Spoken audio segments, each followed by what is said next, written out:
By the 18th of December 1944, the spearhead of the famous Kampfgruppe Piper under the command of Joachim Piper had arrived at Trois-Ponts. Piper's Panthers ran into a 57mm anti-tank gun before they could roll on towards the bridge over the Amblève River. However, the Americans blew up the bridge at 10:30 am, forcing the Germans to find a crossing elsewhere. The main threat may have subsided, but the battle for Trois-Ponts was far from over.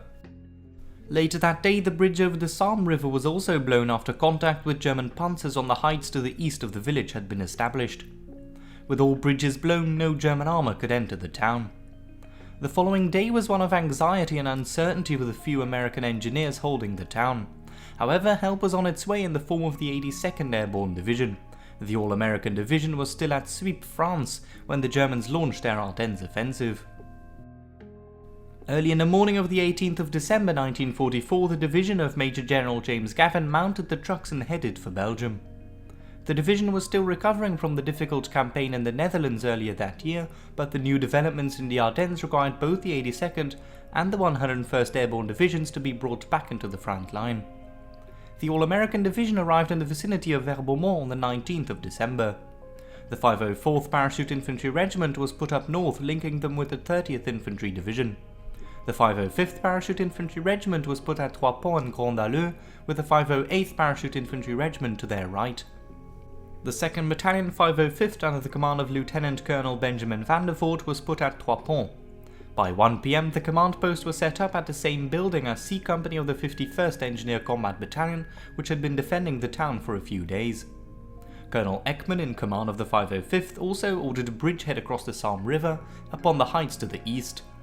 The 110 men strong E Company was chosen for the task, but in order to get the men across, a platoon of B Company 307th Airborne Engineer Battalion was ordered to fix the blown bridge to allow light vehicles and infantry to cross the Sambre River. At 3 PM, E Company under the command of Lieutenant William Medall was sent across the river. They were supported by two jeep-towed 57mm anti-tank guns of the 80th Airborne AA Battalion. A half an hour later, the paratroopers had reached a roadblock set up by C Company of the 51st Engineer Combat Battalion. Bazooka teams were sent out to create ambush positions, and the paratroopers dug in. Medall ordered Lieutenant Jack Bailey's 1st platoon to dig in on the right, while Lieutenant Wallace's 2nd platoon would dig in on the left. Lieutenant Howard Jensen's 3rd platoon was kept in reserve at the company HQ. Mines were put up on the road and defences were improved. Company E of the 505th was ready to meet the Germans. Just before 8 o'clock in the evening, half-tracks of the SS Panzeraufklärungsabteilung 1 were spotted on the main roads through the forest. The initial encounter came to a close as one of the German half-tracks hit a mine and blew up. Later that night, a second half-track would be knocked out thanks to a bazooka team. Earlier that day, Sherman tanks of Task Force Lovelady of the 3rd Armoured Division had cut Piper's supply route at Gore, which caused a severe threat to the German 1st SS Panzer Division. The appearance of the 82nd Airborne at the heights overlooking Trois-Ponts was also alarming, as the area was seen as being in the German rear. In order to stem the new threat, Kampfgruppe Hansen, which mainly consisted of SS Panzer Grenadier Regiment 1, was ordered up towards Petit-Spey. By the morning of the 21st, the first elements of Hansen's Kampfgruppe had reached Vannes. A patrol of Company E was sent out towards Isommont. They encountered a couple of vehicles and a few Germans at a house and opened fire. Both vehicles took off in a hurry, and soon German artillery came crashing down along the house. The Germans at Petit-Spey were alarmed, and they quickly sent out parties towards the entrenched paratroopers of E Company. By 9:45 am, Lieutenant Colonel van der Voort informed Colonel Ekman, the regimental commander, that E Company was in contact with the Germans. The 4th Company SS Panzeraufklärungsabteilung 1 of SS Obersturmführer Wegner and personnel of the 5th Battery SS Panzerartillerieregiment 1 slowly but surely gained the upper hand with 75mm and 20mm half-tracks. The brunt of the German attack was borne by Lieutenant John Wallace's 2nd platoon. The Germans soon got round the 2nd platoon, and the 1st platoon of Lieutenant Bailey soon fired into the flanks of the advancing Aufklärer and artillerymen. Lieutenant Medall, in command of E Company, called up 81mm mortar fire, which promptly slowed down the German advance. By 10:30 am, Medall noticed that the Germans were attacking on the wide front, and so he also ordered up his 3rd platoon. He put Jensen's platoon to the right of 1st platoon to aid in enfilading the attackers. The bazooka section was overwhelmed and the survivors of the 8-man section were forced to surrender. Evidence seemed to point in the direction that they were murdered shortly after being captured by a few frenzied souvenir seekers under SS Sturmbannführer Gustav Knittel. By 10 AM, the staunch American presence at Trois-Ponts was reported to Kampfgruppe Hansen, who was still organizing his men at Vannes. Hansen promptly sent out his 2nd Battalion SS Panzergrenadier Regiment 1 of SS Hauptsturmführer Sepp Unterkoffler. More and more Germans were sighted, and the initial reports of one German company opposing E Company was soon altered. Reinforcements in the form of a platoon of F Company were sent across the Salm River to help stem the German attack. By 12:30 PM, Van der Voort fully committed Lieutenant Harold Case's Company F. They were put on the right flank of Medour.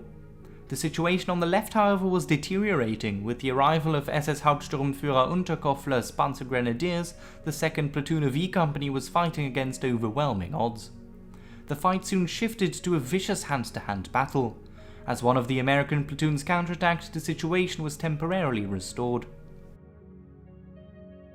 However, with more and more sightings of Germans at Les Ormonts, Lieutenant Colonel Ira Swift, the Assistant Divisional Commander of the 82nd Airborne Division, advised the 2nd Battalion to withdraw off of the heights over Trois-Ponts. The time was 1 PM, casualties were already high, but perhaps the most difficult action was still to come. As the Germans attacked again, this time in the centre of the defences, Van der Voort sent D Company of Lieutenant Joe Meyer across the river. One of the 57mm anti-tank guns had been knocked out, and the Germans finally gained the upper hand. Several German parties got round the defences and started to pour small arms fire into Trois-Ponts. Around 4 PM, the retreat was in full swing. Company F of Lieutenant Case came out relatively unscathed, but E Company was only a mere shadow of its former self. Of the 110 men that started the day, only 40 to 50 men returned. The Germans, acknowledging that the paratroopers were on the back foot, shifted their attack to the south. Nonetheless, several German parties followed closely behind the retreating Company E, which was almost continuously fired upon. 2 members of the 80th Airborne AA Battalion would be awarded with the Distinguished Service Cross for their actions during the withdrawal. The battalion would lose 3 jeeps and 3 anti-tank guns, one of which was knocked out. 5 men were also killed. First Lieutenant Jack Verdick would be posthumously awarded with the DSC for refusing to be driven from his gun. When all crew members had become casualties, Verdick took over the gun, covering the withdrawal for the retreating paratroopers until he too was killed. Corporal Stokestealer was the other DSC recipient of the battalion. He was also posthumously awarded with the medal. When Taylor's gun was put out of action, he grabbed the light machine gun and also covered the withdrawal of his fellow paratroopers until the Germans overwhelmed his position and he was seen to be hit. By 4:30 PM, all men were back across the river, and half an hour later the bridge was blown for a second time. Easy Company had lost half of its strength, and also the 80th Airborne Anti-Air Battalion had suffered terrible losses, losing 3 of its guns and 5 men killed. The Americans had been driven off of the high grounds east of Trois-Ponts, but thanks to both the presence of the 2nd Battalion 505th Parachute Infantry Regiment at Trois-Ponts and the Sherman tanks of Task Force Lovelady, the Germans were forced to alter their plans and send Kampfgruppe Hansen up towards the Salm River to try and liberate the entrapped Kampfgruppe Piper at La Glaise. This was the Ace Destroyer. I hope you enjoyed today's video. If you did, you can always subscribe to the channel and like the video if you want to see more. I hope to catch you in another video. Cheers!